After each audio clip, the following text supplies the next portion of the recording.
Hello lovelies, welcome back to my channel. So in today's video we'll be making this lovely three-tiered gown with ruffle sleeve. Should I call it ruffle? For our princesses today. If it's something that you're interested in, please keep watching and watch to the end, and I will see you at the end of the video. I want to use this opportunity to say thank you to my old subscribers.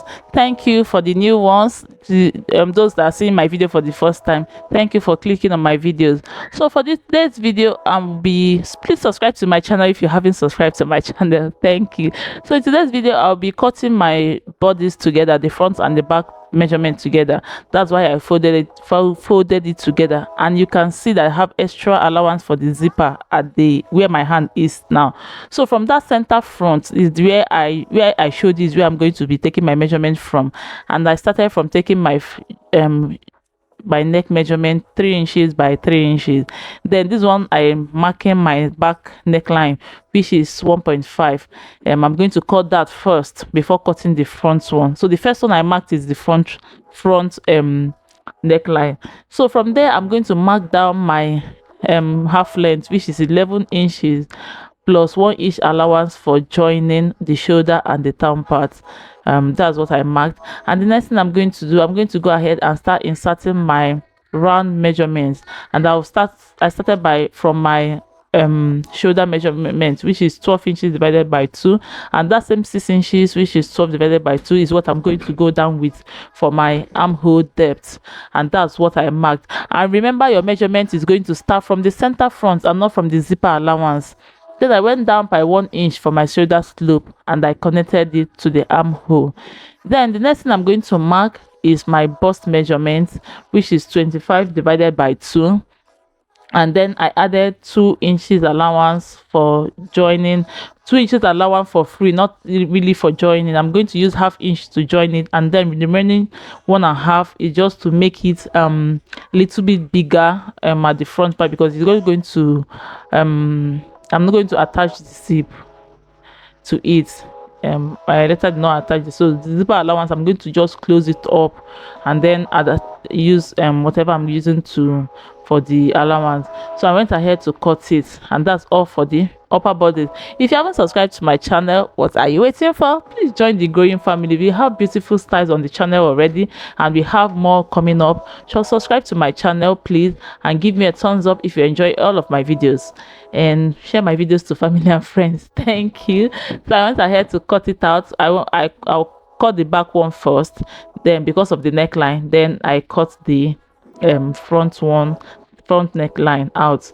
So for this sewing tutorial, I'm going to first of all hold in my shaping or stitch down my zipper allowance. I decided not to add zip to this, so I'm going to go ahead to stitch it down, and then stitch down my my shoulder, and then use my fabric bias to turn the neckline. And this is it after. This is the back one after everything.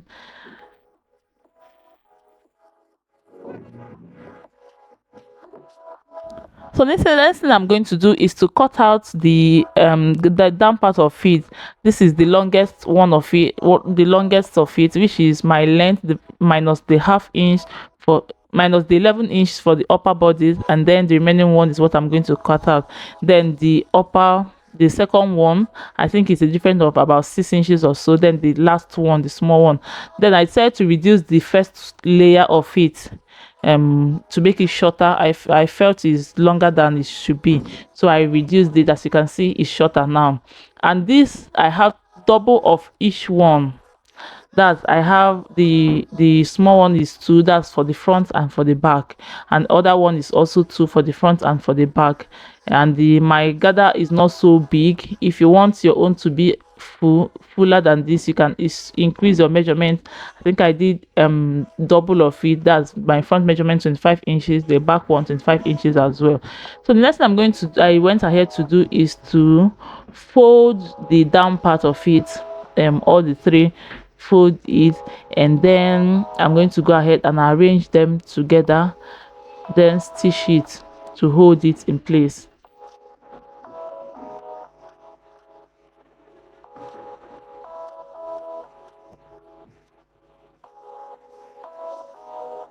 So I'm done stitching them together to hold them in place. Is an easy way to go about this. So the next thing I'm going to do is to notch the center of the down part, then notch the center of the upper bodies, and then pin them together.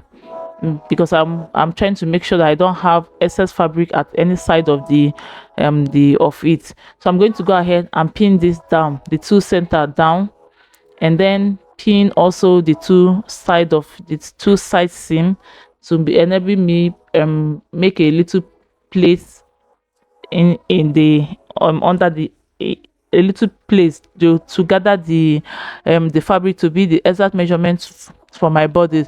If you like, you can use your gather to do it, but I felt it's the allowance is too small for me to start using gathers, so I just made a little plate at um under it and just and gathered it basically.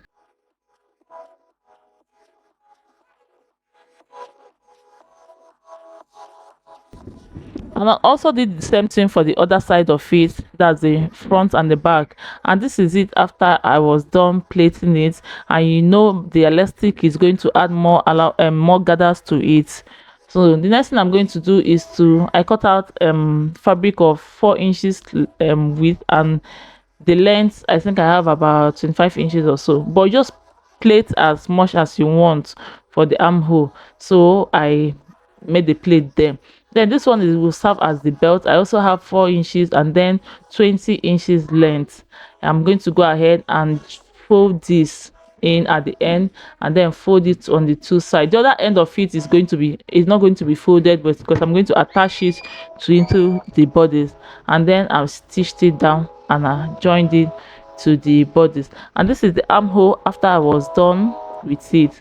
So I'm going to go ahead and attach the elastic band. So this is about 3/4 of my waist measurements. So I'm going to attach this at the two sides of the bodies with my pin. I'll attach this at this body and this side, and then attach it at the other side and stretch it out. So while sewing, I'm going to stretch this out while sewing it on my machine.